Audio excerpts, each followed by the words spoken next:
Bharatiya Janata party ने लगातार नगर निकाय चुनाव की तैयारी शुरू कर दी। प्रतिदिन दूसरी पार्टियों के सदस्य, निवर्तमान मंत्री और कहीं ना कहीं पूर्व के जितने पदाधिकारी रहे उन सभी को भारतीय जनता पार्टी अपने पार्टी में शामिल कर रही है। आज भूपेंद्र सिंह चौधरी जो कि भारतीय जनता पार्टी के प्रदेश अध्यक्ष हैं, उन्होंने कई समाजवादी पार्टी और बहुजन समाज पार्टी के नेताओं को भारतीय जनता पार्टी की सदस्यता दिलाई।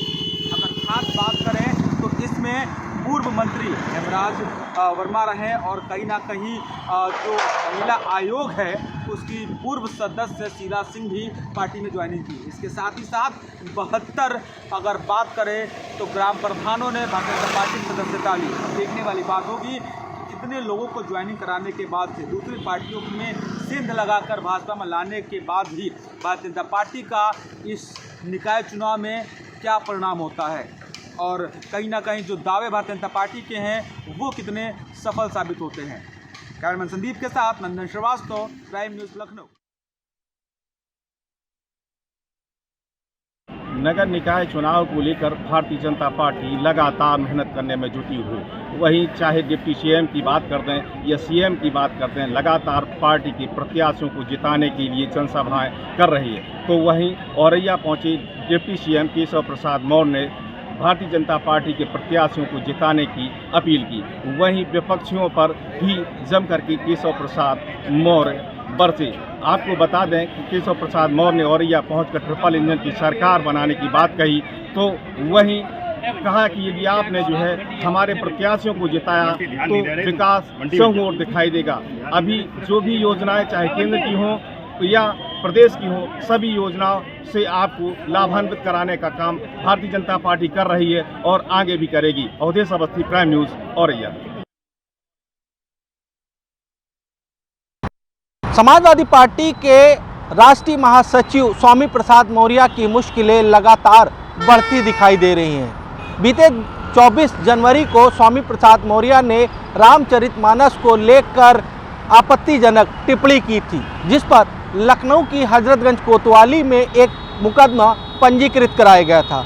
हालांकि स्वामी प्रसाद मौर्य ने जिस तरीके से टिप्पणी की थी उसमें पुलिस ने अपनी जांच आगे बढ़ाई और जांच में अब पुलिस ने 90 दिनों के अंदर चार्जशीट दाखिल कर दी है।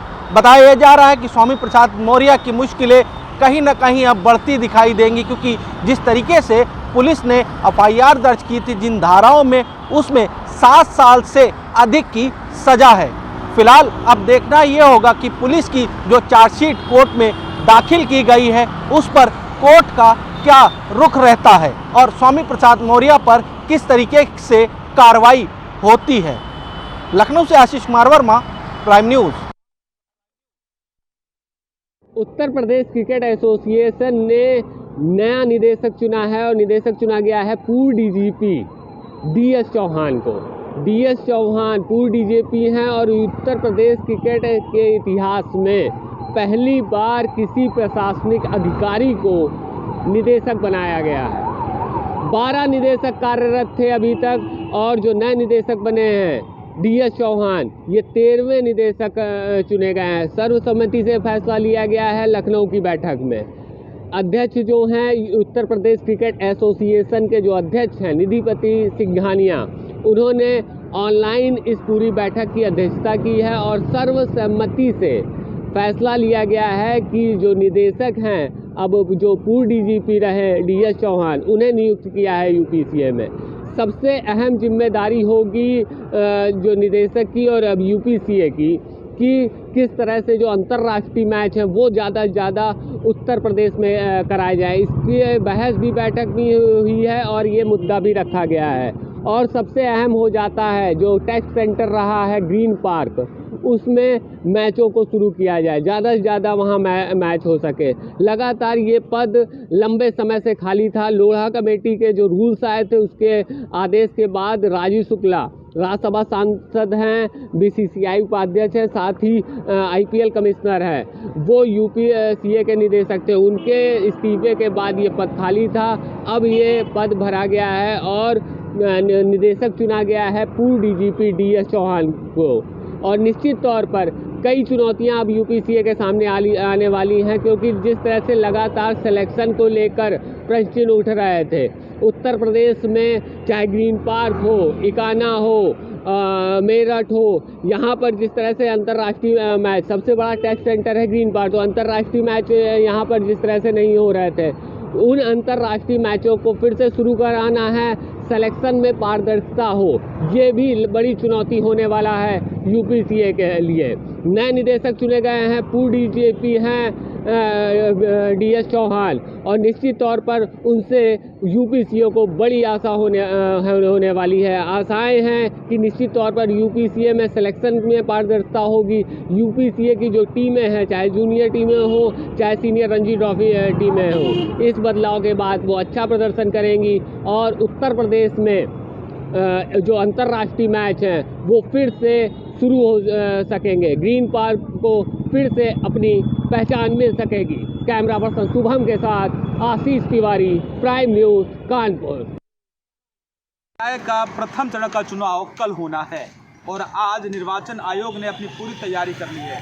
इसके साथ ही साथ पूरे प्रदेश में पोलिंग पार्टियां अपने अपने मतदान केंद्रों के लिए रवाना कर दी गई हैं। सभी जिलों के निर्वाचन अधिकारी, डीएम, सीडीओ वो निर्वाचन को लेकर सभी जितने पोलिंग पार्टियां उसको रवाना किया। इसके साथ ही सुनिश्चित जरूर किया कि उत्तर प्रदेश में निकाय चुनाव सकुशल संपन्न कराया जाए।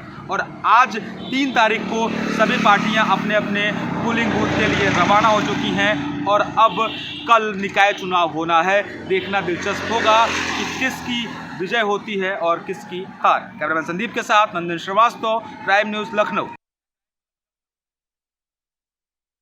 बांदा जनपद के बिसंडा थाना क्षेत्र अंतर्गत देर शाम बिसंडा थानाध्यक्ष केडी त्रिपाठी को उस वक्त बड़ी सफलता हाथ लगी जब मुखबिर खास के जरिए उन्होंने एक गांव के पशु बाड़े में छापेमारी की। हालांकि पशु बाड़े में लगभग 1 दर्जन से अधिक शस्त्र बरामद हुए हैं, जिनमें से बहुत से शस्त्र जो है पूरी तरह बने हुए थे, तो वहीं आधे से ज़्यादा शस्त्र जो है अधबने थे और साथ में आरी और पंखा जाने क्या क्या जो है एसपी अभिनंदन के दिशा निर्देशन पर बरामद किया गया। हालांकि अगर एसपी अभिनंदन की बात करें तो 15 दिनों के अंदर बांदा एसपी अभिनंदन ने 4 अवैध शस्त्र फैक्ट्रियों का भांडाफोड़ किया है, तो वहीं 1 सैकड़ा से अधिक बने और अधबने असलहों को भी बरामद किया है। 1 दर्जन से ज़्यादा जो है अवैध शस्त्र फैक्ट्री चलाने वाले लोगों पर शिकंजा कसते हुए उन्हें जेल भी भेजा है। अगर हम नगर निकाय चुनाव की दृष्टि से देखें तो ये 15 दिन में जो चौथी अवैध असला फैक्ट्री की बरामदगी बिसंडा थाना अध्यक्ष केडी सिंह के जरिए की गई, उसमें एक बहुत बड़ा रोल एसपी अभिनंदन का भी है। उन्हीं के दिशा निर्देशन पर लगातार जनपद में छापेमारी चल रही है। और बांदा में अगर बात करें तो 11 मई को मतदान है, उसके पहले कयास ये लगाए जा रहे हैं कि अभी 1 या 2 अवैध शस्त्र फैक्ट्री का और भी बड़ा भांडाफोड़ किया जाएगा। कैमरा पर्सन जितेंद्र द्विवेदी के साथ अरविंद सिंह गौतम, प्राइम न्यूज़, बांदा। हमीरपुर जनपद के राट कोतवाली क्षेत्र के बसेला गांव में उस समय हड़कंप मच गया जब एक प्रेमी ने अपने प्रेमिका को घर में घुसकर गोली मार दी। वहीं गंभीर हालत में प्रेमिका को झांसी मेडिकल कॉलेज के लिए रेफर किया गया, जहां पर उसकी इलाज के दौरान मौत हो गई। आपको बताते चले, राट कोतवाली क्षेत्र के बसेला गांव में पूजा नाम की 22 वर्षीय लड़की दीपक नाम के लड़के से 3 साल से उसका अफेयर चल रहा था। वहीं शादी की बात को लेकर दोनों में विवाद हो गया था। वहीं जब लड़की के परिजन शादी में बाहर गए हुए थे और लड़की अपनी दादी के साथ घर पर अकेली थी, तभी दीपक ने ऊपर छत से कूदकर उसके घर पर गया और अवैध तमंचे से सो रही पूजा के पेट पे गोली मार दी। गोली की आवाज़ सुनते ही उसकी दादी जगी और चीखने चिल्लाने पर जो दीपक प्रेमी था वो मौके से फरार हो गया। वहीं गंभीर हालत में लड़की को प्राथमिक उपचार के बाद झांसी मेडिकल कॉलेज रेफर किया गया था, जहां पर उसकी इलाज के दौरान मौत हो गई। फिलहाल पुलिस ने जो प्रेमिका थी उसकी शव को कब्जे में लेकर पोस्टमार्टम कराया जा रहा है। वहीं आरोपी प्रेमी था जो दीपक, उसे पुलिस ने गिरफ्तार कर लिया है और उसके पास से 2 अवैध तमंचे भी बरामद किए हैं जो वो प्रेमिका के घर लेकर कूदा था। फिलहाल जो प्रेमी ने पूछताछ पर पुलिस के बताया है कि उसकी झगड़ा प्रेमिका से शादी की बात को लेकर चल रहा था। जब वह मुझसे मिलने गया तब भी विवाद हुआ। तब गुस्से में आकर प्रेमी ने अपने प्रेमिका को मौत के घाट उतार दिया। फिलहाल इस घटना से इलाके में दहशत फैली हुई है। हमीरपुर से इरशाद खान, प्राइम न्यूज़। निकाय चुनाव में मतदान के कुछ घंटे शेष बचे हुए हैं। वहीं निर्वाचन आयोग के आदेश के अनुसार जिला प्रशासन पूरी तरह निष्पक्ष चुनाव कराने के लिए तैयार है। वहीं प्रशासन द्वारा पोलिंग बूथों से बूथ कर्मियों की रवानगी लगातार की जा रही है। आपको जनपद में बताते चलें कि 15 नगर पंचायत क्षेत्र और 2 नगरपालिका क्षेत्र का चुनाव होना है, जिसमें 197 मतदान केंद्र बनाए गए हैं, जिसमें 585 बूथ हैं, जिसमें लगभग 5,07,303 मतदाता अपने मतदान का प्रयोग करेंगे। वहीं आपको बताते चलें कि देवरिया जनपद में कुल मतदान केंद्रों की संख्या को देखते हुए पुलिसकर्मी भी तैनात की गई है, जो सुरक्षा व्यवस्था को पूरा सुरक्षित पुख्ता इंतजाम की गई है। वहीं आपको बता दें कि 2,340 मतदान कर्मी हैं जो मतदान के दिन अपनी ड्यूटी करेंगे। वहीं 260 कर्मचारी रिजर्व रखे गए हैं जो किसी परिस्थिति में अपने ड्यूटी करेंगे। वहीं आपको बता दें कि सुरक्षा व्यवस्था को जिला प्रशासन द्वारा पुख्ता व्यवस्था की गई है। वहीं जगह जगह पुलिस प्रशासन भी पूरी तरह अर्धसैनिक बल भी मौके पे जिले पे तैनात की गई है। वहीं 585 ऐसे केंद्र हैं जहां पर मतदान होना है। सुबह 7 बजे से ही 4 मई को मतदान प्रारंभ हो जाएगा, जो देर शाम तक 6 बजे तक चलता रहेगा। 5 लाख से अधिक मतदाता अपने मताधिकार का प्रयोग करेंगे। Sunil Sharma, prime news, Deoria. कि निकाय चुनाव की तैयारी पूरी तरह से हो चुकी है। यहाँ पर जनपद फतेहपुर में 472 बूथ बनाए गए हैं। 60 को रिजर्व में रखा गया है कि अगर कोई की तबीयत खराब होती है या किसी तरह का कोई प्रावधान पैदा होता है तो इससे उसकी पूर्ति की जाएगी। पुलिस भी पूरी तरह से हर बूथों पे अपनी निगरानी रखेगी। कुल मिलाकर इस जनपद में जोर शोर से तैयारियां देखी जा रही हैं। बूथ से लोग अपने अपने एरिया पे जाते नजर आ रहे हैं। प्रशासन की तरफ से पूरे इंतजाम किए जा चुके हैं। कल होने वाले मतदान में कितने प्रतिशत मतदान होता है ये तो कल ही पता चल पाएगा। Mumtaz Ahmad, prime news, Fatehpur. उत्तर प्रदेश के निकाय चुनाव के प्रथम चरण जो है मतदान 4 मई यानी कल होना है। इसको लेकर के उत्तर प्रदेश में 37 जिलों में जनपद जालौन भी शामिल है। इसमें जो है 4 नगर पालिका सहित 7 नगर पंचायतों के अलावा अध्यक्ष के अलावा 185 वार्ड सभासदों का भी चुनाव किया जाना है। इसको लेकर के कल मतदान होना है। प्रशासन ने, जिला प्रशासन ने, पुलिस प्रशासन ने मतदान शांतिपूर्ण कराने के लिए पूरी तैयारी कर रखी है। इस मतदान में लगभग 4 लाख मतदाता शामिल होंगे, जिसमें 2,11,000 पुरुष और 1,88,000 महिलाएं अपना मतदान का उपयोग करके अपना प्रतिनिधि चुनेंगी। ये पूरा जो है मतदान के लिए 150 मतदान केंद्र बनाए गए हैं, जिसमें 467 बूथ स्थल बनाए गए हैं। चुनाव शांतिपूर्ण तरीके से इसको लेकर के पुलिस प्रशासन ने इस पूरे एरिया को 12 जोन और 52 सेक्टरों में बांटा है। हर तहसील से सेक्टर मजिस्ट्रेट की ड्यूटी लगाई गई है। हर तरीके से चुनाव शांतिपूर्ण हो इसको लेकर के 3250 पुलिसकर्मियों को तैनात किया गया है। एक कंट्रोल रूम बनाया गया है, जिससे कि किसी प्रकार की कोई भी गड़बड़ी ना होनी पाए। अगर होती है तो तुरंत कार्रवाई प्रशासन इसको लेकर के कर पाए। प्रशासन का दावा है कि हम चुनाव को निष्पक्ष और शांतिपूर्ण तरीके से कराने में पूर्ण रूप से सफल होंगे और ये मतदान सुबह 7 बजे से लेकर शाम को 6 बजे तक ये मतदान होगा। कैमरामैन विकास के साथ अरविंद पटेल, प्राइम न्यूज़, जनपद जालौन।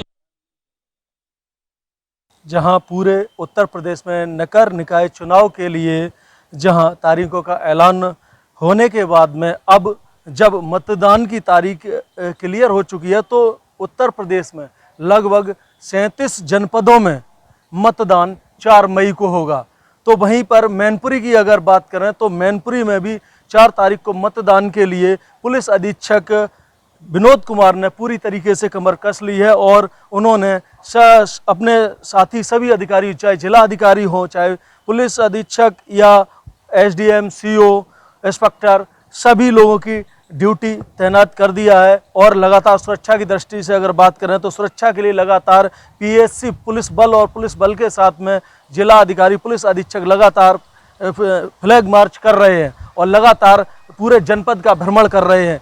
किसी भी तरीके की इस चुनाव में किसी भी तरीके कोई भी गड़बड़ी ना होने पाए, इसके उद्देश्य से वो लगातार जनपद का भ्रमण कर रहे हैं। उन्होंने बताया, इस संबंध में पुलिस अधीक्षक ने बताया कि जनपद में टोटल 100 मतदान केंद्र बनाए गए हैं, जिसमें से 10 संवेदनशील केंद्र हैं जिन पर पुलिस की कड़ी निगरानी रहेगी।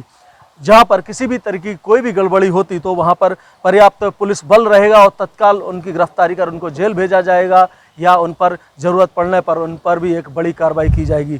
तो कहीं ना कहीं पुलिस अधीक्षक पूरी तरीके से मैनपुरी जनपद में अलर्ट मोड में है और कोई भी कमी नहीं छोड़ना चाहते हैं।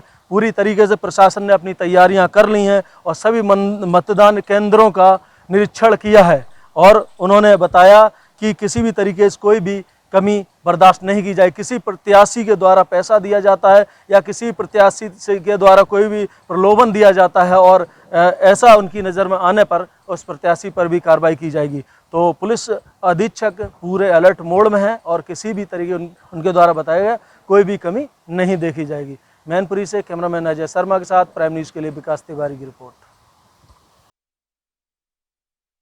का दौर शुरू हो चुका है और तमाम गलियां और सड़कें लबालब हो चुकी हैं। जहां पर अगर बात की जाए, नागरिकों का कहना है कि पूर्व में भी इस तरीके से जलभराव जनपद हरदोई में देखा गया है और इस तरीके से अगर थोड़ी देर और बरसात होती है तो यहाँ पर नागरिकों को काफ़ी परेशानियाँ उठानी पड़ेंगी और कहीं ना कहीं नागरिक भी जो है नगर पालिका को दोष देते नज़र आ रहे हैं। अब देखने वाली बात ये होगी कि नगर पालिका का जो ईओ हैं, जो यहाँ के शासी अधिकारी हैं, वो किस तरीके से इस पर निजात पाते हैं, क्योंकि कल चुनाव की वोटिंग भी हुई, नगर पालिका के चुनाव पर भी इससे काफ़ी असर पड़ता भी दिख रहा है। नागरिकों का कहना है कि तमाम बार शिकायतें की गई लेकिन जल भराव की समस्या का यहाँ पर समाधान नहीं हो सका है और तमाम गलियाँ और सड़कें जरा धीरे धीरे जलमग्न होना शुरू हो चुकी हैं। गंदगी के फैलते जो बरसात के मौसम जैसा माहौल दिखना शुरू हो चुका है और यहाँ पर बीमारियाँ फैलने की संभावना दिखती नज़र आ रही है। तमाम ऐसे मोहल्ले पूर्व में भी रहे हैं जहाँ पर जल भराव की वजह से समस्याएं आई, मच्छर जनित रोग पैदा हुए, लेकिन नागरिकों की सुनवाई आज तक यहाँ पर नहीं हो सकी है। जिस तरीके से हरदोई में बरसात देखी जा रही, देखने वाली बात होगी कि नगर पालिका इस पर कैसे निजात पाती है। कैमरा पर्सन अंबुज साथ दीपक गुप्ता, प्राइम न्यूज़ हरदोई। 2 दिन से लगातार चल रही बारिश ने जन जीवन को अस्त व्यस्त कर दिया है। जहां पर लगातार बारिश हो रही है वहीं 4 तारीख को कल मतदान भी होना है। मतदान को लेकर सारे जितने भी प्रत्याशी चुनाव मैदान में हैं, चाहे वो पार्षद हैं, चाहे वो मेयर के प्रत्याशी हैं, सबके चेहरे पर शिकन है। हालांकि प्रशासन के चेहरे पे भी शिकन इस बात की है कि अगर इसी तरीके से बारिश चलती रही तो मतदान का प्रतिशत घट भी सकता है, जिसको लेकर प्रशासन भी बहुत चिंतित है। अगर मैं बात करूं यहाँ पर रेहड़ी पटरी वालों की, तो देखिए मैं दिखाना चाहूँगा कि यहाँ पर रेहड़ी पटरी वाले मार्केट है और इस मार्केट में कोई भी ग्राहक दिखाई नहीं दे रहा है। बारिश के चलते पूरी तरीके से बाजार जो है बेरौनक हो गए हैं और बारिश का मौसम जो है ये बेमौसम की बारिश ने सबके चेहरों पर शिकन ला दी है। रोजगार को लेकर जो दैनिक वेतनभोगी हैं उनके चेहरे पे भी शिकन है। जो रोज के कमाने वाले हैं वो भी खासे परेशान नजर आ रहे हैं। सभी लोग जो बेमौसम की बारिश हो रही है, कल सुबह से ही बारिश लगातार चल रही है और फोरकास्ट ये भी है कि बारिश 5 तारीख तक बारिश का ऐसे ही मौसम रहेगा। किसानों के चेहरे भी मुरझाए हुए हैं, फसलें कटी हुई खेत में पड़ी हैं। अभी जिन लोगों ने फसल काट ली थी वो उसकी थ्रेशिंग भी नहीं कर पाए, यानी कि गेहूं को नहीं निकाल पाए हैं। किसान भी खासे परेशान नजर आ रहे हैं, व्यापारी भी खासे परेशान रहे हैं, चाहे छोटा व्यापारी हो चाहे बड़ा व्यापारी हो, सब खासे परेशान हैं और इस बेमौसम बारिश ने सबको रुलाया हुआ है। अपने सहयोगी जुहेब के साथ मैं आलोक तनेजा, प्राइम न्यूज़ सहारनपुर।